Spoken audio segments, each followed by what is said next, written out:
नमस्कार, news city पर स्वागत है आपका। मैं हूं आपके साथ सुहानी मलिक। 24 के चुनाव से पहले जयंत चौधरी की चर्चा तो बहुत हो रही है कि क्या वो बीजेपी के साथ जाएंगे, कांग्रेस का हाथ थामेंगे या फिर साइकिल पर ही सवार रहेंगे। लेकिन आज हम बात करेंगे उनके पिता यानी कि अजीत सिंह की। अजीत सिंह केंद्र में वीपी सिंह, अटल बिहारी, पीवी नरसिम्हा राव और मनमोहन सिंह की सरकार में मंत्री रहे। कई बार उनकी आलोचना भी हुई, लेकिन उन्होंने कभी उसकी परवाह नहीं की। अजीत सिंह जिसकी सरकार रहती थी उधर ही चले जाते थे, लेकिन पश्चिमी यूपी के गली नुक्कड़ से लेकर लखनऊ के सियासी गलियारों तक ये सवाल सुर्खियों में बना है कि जयंत भी सस्पेंस को खुलकर खारिज नहीं कर रहे। हालांकि उनके करीबियों का कहना है कि वो बीजेपी के साथ नहीं जाएंगे, लेकिन ये पहली बार नहीं है जब जयंत चौधरी पर बीजेपी की ओर से समझौते का महाजाल फेंका गया हो। 2022 के चुनाव से पहले जाट नेताओं से मुलाकात के दौरान अमित शाह ने जयंत चौधरी को साथ लाने का ऑफर दिया था, लेकिन तब जयंत चौधरी अखिलेश यादव के साथ चले गए थे। चर्चा इस बात की है कि पार्टी को बढ़ाने के लिए अजीत चौधरी किसी भी सरकार में शामिल होने से हिचकते नहीं थे। उनके बेटे जयंत बीजेपी से लगातार दूरी क्यों बनाए हुए हैं और बीजेपी से गठबंधन का प्रस्ताव मिलने के बावजूद जयंत चौधरी खुलकर उसे स्वीकार क्यों नहीं कर पा रहे। ये तमाम तरह के सवाल है वो खड़े हो रहे। सबसे पहले बात करते हैं अजीत सिंह की पॉलिटिक्स की। उनकी पॉलिटिक्स क्या थी? पिता के सहारे राजनीति में आए अजीत सिंह ने राज्यसभा से अपने करियर की शुरुआत की। 1988 में राजीव गांधी के खिलाफ संयुक्त मोर्चा के मूवमेंट में शामिल हो गए। उन्होंने अपनी पार्टी का जनदल में विलय कर लिया और वीपी सिंह ने उन्हें पार्टी का राष्ट्रीय महासचिव बनाया। वहीं 1989 में यूपी में जनता दल की सरकार बनी तो मुलायम सिंह के मुकाबले अजीत सिंह मुख्यमंत्री की रेस में आगे थे, लेकिन जनता दल के वोटिंग कराने के फैसले ने उन्हें पीछे कर दिया। विधायक की गणना में मुलायम अजीत से आगे निकल गए। अजीत को वीपी सिंह ने केंद्र की राजनीति में रोक लिया। उन्हें वीपी सिंह सरकार में उद्योग मंत्री बनाया गया। वीपी सिंह की सरकार गिरी तो अजीत सिंह की कुर्सी भी चली गई। 1995 में वीपी सिंह वीपी नरसिम्हा राव की सरकार में मंत्री बने और कुछ महीनों के लिए कांग्रेस में भी रहे। इसके बाद उन्होंने खुद की पार्टी बनाई और लोकसभा के चुनाव जो है वो चुने गए और 1998 में वो लोकसभा का चुनाव हार गए। हालांकि 13 महीने बाद ही देश में मध्यावधि जो है वो चुनाव हुए और अजीत सिंह ने 1999 के चुनाव में जीतने में जो है सफल हासिल रहे। इस बार वो खुद की पार्टी से चुनाव जीतकर संसद पहुंच गए और सिंह ने पश्चिमी यूपी को उत्तर प्रदेश से अलग कर हरित प्रदेश बनाने की मांग छेड़ दी। सिंह की लोकप्रियता को देखते हुए बीजेपी ने उन्हें केंद्र में कृषि मंत्री बनाने का ऑफर दे दिया, जिसे उन्होंने स्वीकार कर लिया। अजीत सिंह 2001 से लेकर 2003 तक अटल कैबिनेट में मंत्री रहे और 2004 के चुनाव में अजीत सिंह ने 10 सीटों पर अपने उम्मीदवार उतारे, लेकिन 3 पर ही जीत हासिल कर पाए। 2009 में सिंह की पार्टी ने रिकॉर्ड तोड़ते हुए यूपी की 5 सीटों पर जीत दर्ज की। 2011 में उन्हें मनमोहन कैबिनेट में भी शामिल किया गया। 2014 के चुनाव में अजीत सिंह और उनके बेटे सहित सभी नेता चुनाव हार गए और 2019 से पहले अजीत सिंह ने सपा से गठबंधन कर लिया। हालांकि उन्हें सफलता नहीं मिली और 2021 में अजीत सिंह का निधन हो गया।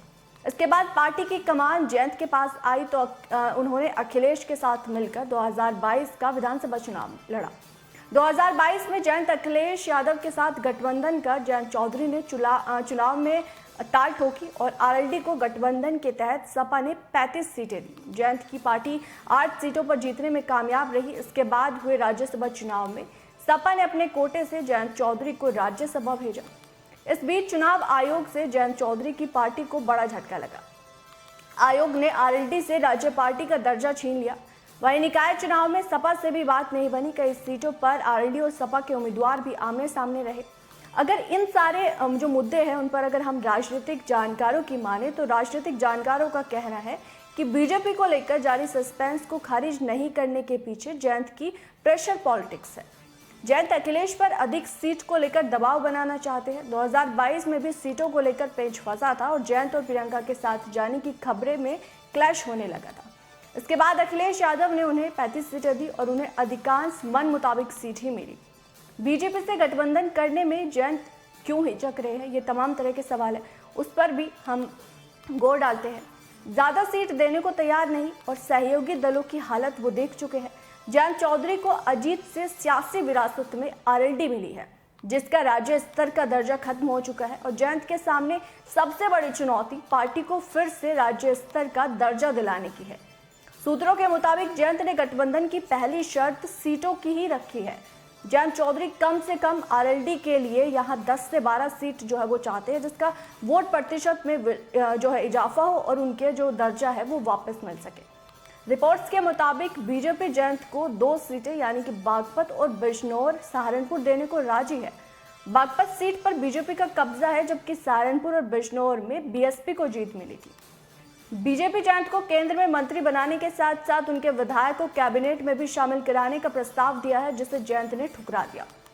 सीट पर पेच फंसने के साथ ही बीजेपी के साथ नहीं जाने के पीछे एनडीए के घटक दलों की स्थिति है। बीजेपी से गठबंधन का चुनाव लड़ने वाली शिवसेना, जेडीयू, आरपीआई और पहले की तुलना में अधिक कमजोर हो गई है। आरपीआई को तो 2019 के चुनाव में लोकसभा का सीट नहीं मिला और वहीं बिहार चुनाव में जेडीयू ने पीठ में छुरा घोंपने का आरोप लगाया।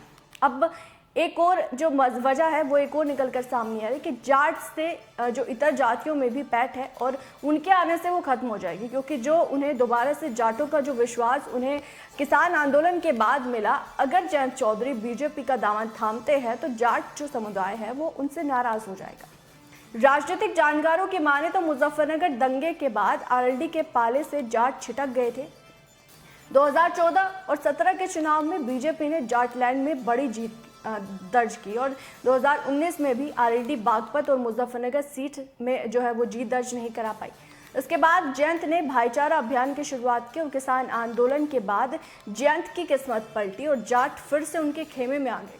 उधर भाईचारा अभियान के जरिए जयंत ने दलित और मुसलमानों को भी एक साथ लाने का जो काम है वो किया। 2022 के चुनाव में जयंत और सपा गठबंधन ने पश्चिमी यूपी के कई जिलों में बड़ी सेंध लगाई।